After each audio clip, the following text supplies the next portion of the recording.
Good morning friends, मैं Kapil कचौरिया, English professor.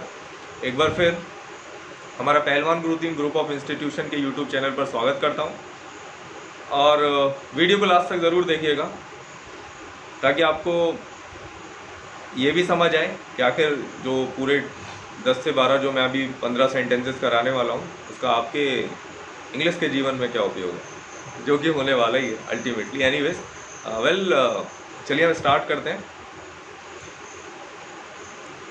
तो theory part के बाद मैंने आपको ऑलरेडी 3 एक्सरसाइज कराई हैं। आज मैं चौथी एक्सरसाइज लेके आया हूँ और इन सेंटेंसेस को भी आप लोग ध्यान से देख लीजिए। कुछ सेंटेंसेस इसमें ऐसे हैं जो पिछले बार से 2-3 मिलते जुलते हैं, ताकि अगर मान लो किसी ने पिछला वीडियो मिस भी कर दिया तो इस वीडियो में उनको समझ आ जाएगा। ठीक है, तो चलिए पहला सेंटेंस हम लोग देखते हैं। यहाँ पे है, प्लीज़ रिप्लाई योर्स फेथफुली। जो नॉर्मल एग्जाम है, चाहे वो कॉम्पिटेटिव एग्जाम हो या आपके प्रोफेशनल कोर्सेज से रिलेटेड एग्जाम हो, ऐसे क्वेश्चन पूछे जाते हैं। अब देखिए यहाँ पर लॉजिक वाली बात, समझने वाली बात क्या है। तो समझने वाली बात है, यहाँ पर जो योर है वो क्या है, वो एक तरीके का पजेसिव प्रोनाउन है।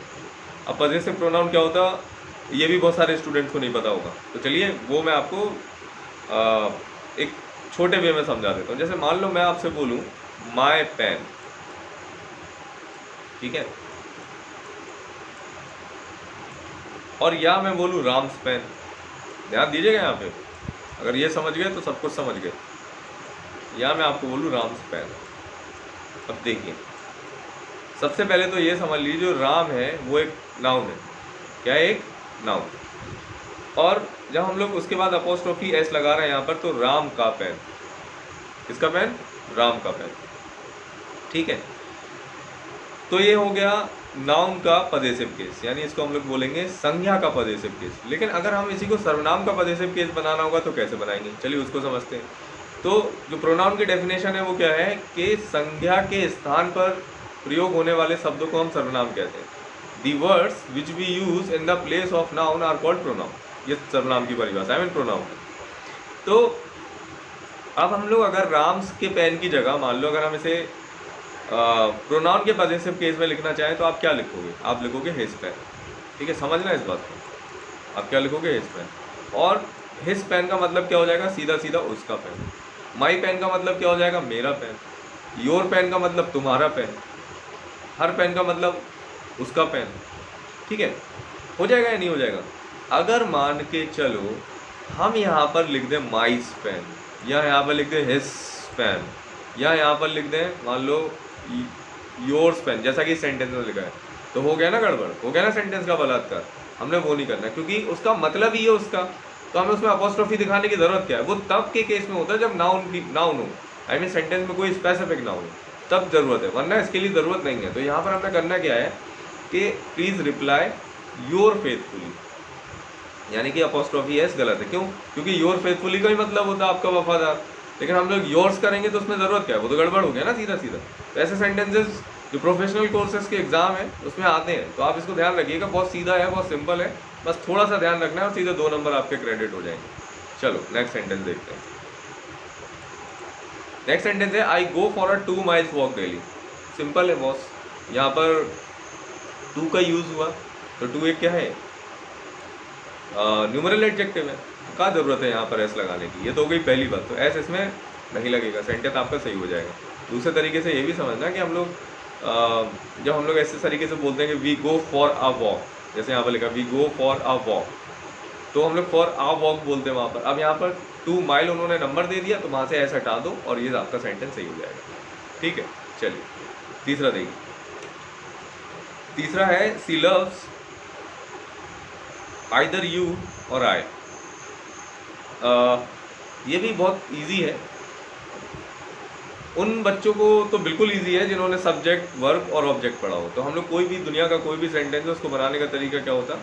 Subject plus verb plus object होता है। चलिए ये सेंटेंस भी इसी तरीके से आपको आसानी से समझ आ जाएगा।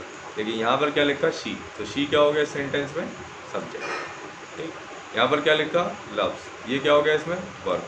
अब उसके बाद जो यूज़ होगा वो ऑब्जेक्ट होगा ना। तो देखो यू का ऑब्जेक्ट तो यू होता, लेकिन आई का ऑब्जेक्ट मी होता, क्योंकि हम लोग आई को ऑब्जेक्ट की तरह यूज़ नहीं करते, इसको सब्जेक्ट की तरह यूज़ करते हैं, लेकिन आई का ऑब्जेक्ट यूज़ करते तो हम लोग नहीं यूज़ करते। तो बहुत सिंपल है कि नहीं, कि हम लोग सब्जेक्ट के बाद वर्ब, वर्ब के बाद ऑब्जेक्ट, लेकिन यहाँ पर ये सब्जेक्ट है तो गलत है।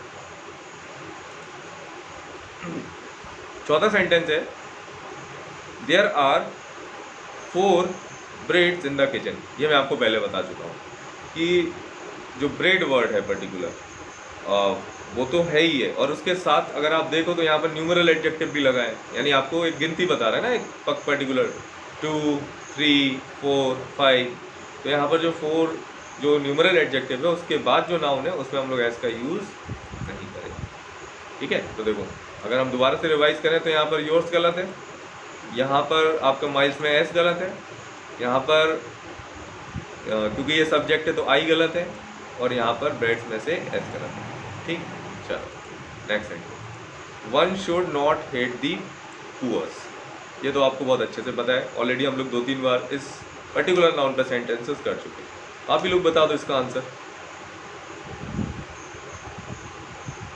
आया समझ? नहीं आया तो चलो, जो लोग नए हैं, जो पहली बार ये वीडियो देख रहे हैं, उनके लिए बता दे रहे हैं। ये देखो बेटा, कभी भी जो पुअर वर्ड है, पुअर, उसमें हम एस को यूज़ नहीं करते, हमेशा क्या यूज़ करते, poor.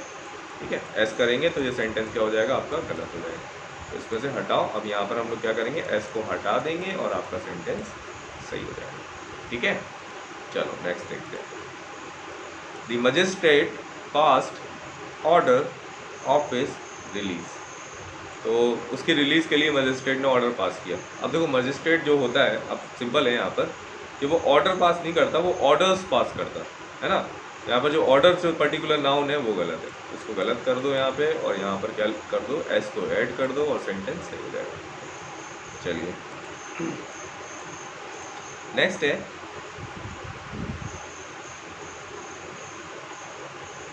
C has committed not one but many misdeeds. ये सेंटेंस थोड़ा सा टेक्निकल है, लेकिन इतना भी नहीं कि आप समझ ना पाओ। देखिए यहाँ पर है, उसने एक गलती नहीं बल्कि कई गलतियाँ की। तो जब हम लोग जो मिस्टीव ये वर्ड है तो इसको हम लोग प्लुरलाइज नहीं करते, लेकिन हाँ इसको प्लुरलाइज अगर करना हो तो हम इस सेंटेंस में क्या करेंगे कि यहाँ लिख देंगे, she has committed not one but many act of misdeed. तो इसको यहाँ पर लिख देंगे एक्ट, उसके आगे लिख देंगे ऑफ, और आगे हम लोग लिख देंगे मिस्टीव। तो यहाँ पे एस हटा देना और एक्ट ऑफ लगा देना, तो सेंटेंस आपका ये भी सही हो जाएगा। ठीक है, समझ पा रहे हो इस बात को? देखिए दोबारा से समझा देता हूँ। यहाँ लिखा she has committed not one but many, और मैनी के बाद यहाँ पर लिखा मिस्टीव्स। तो वो तो कहीं ना कहीं देखने में सही लग रहा, लेकिन मिस्टीव्स में एस लगता नहीं है, तो इसको अपन लोग एस हटा के प्लुरलाइज करने के लिए लिख देंगे एक्ट्स ऑफ मिस्टीव। ठीक है, चलो नेक्स्ट सेंटेंस है, the first inning is going to over now. अब ये तो सबसे सिंपल सेंटेंस है आज का। क्यों? क्योंकि भैया इनिंग ऐसा नाउन है जिसको हम लोग बिना एस के लिखते ही नहीं है, चाहे एक हो चाहे दो। जैसे आप कभी कमेंट्री सुन रहे हो, अगर आपने ध्यान दिया हो, तो हमेशा जो कमेंटेटर है तो ये नहीं बोलेंगे इनिंग, वो हमेशा क्या बोलेंगे, innings. The first innings is going to start soon. तो अगर आप इस तरीके से भी देखो, उनको गौर से सुनो, तो आपको समझ आ जाएगा कि इनिंग जो वर्ड है, जैसे न्यूज़ है उसमें एस लगता ही लगता है, इनिंग में भी एस लगता ही लगता है। यहाँ पे एस लगा देना और आपका सेंटेंस ये भी सही। चलो नेक्स्ट है, there is no place in the compartment. ये मैं आपको पहले भी इस तरीके के एग्जाम्पल दे चुका हूँ और इस तरीके का सेंटेंस बता चुका हूँ। तो आपको करना क्या है कि देयर इज नो प्लेस नहीं होगा, प्लेस को हटा देना, प्लेस की जगह क्या हो जाएगा, रूम हो जाएगा। ठीक है, चलो ये सेंटेंस भी आपका सही है। नेक्स्ट है, he bought, नेक्स्ट है he bought some stationeries। देखो जैसे मैंने आपको पहले भी बताया था कि क्रॉकरी, पोइट्री,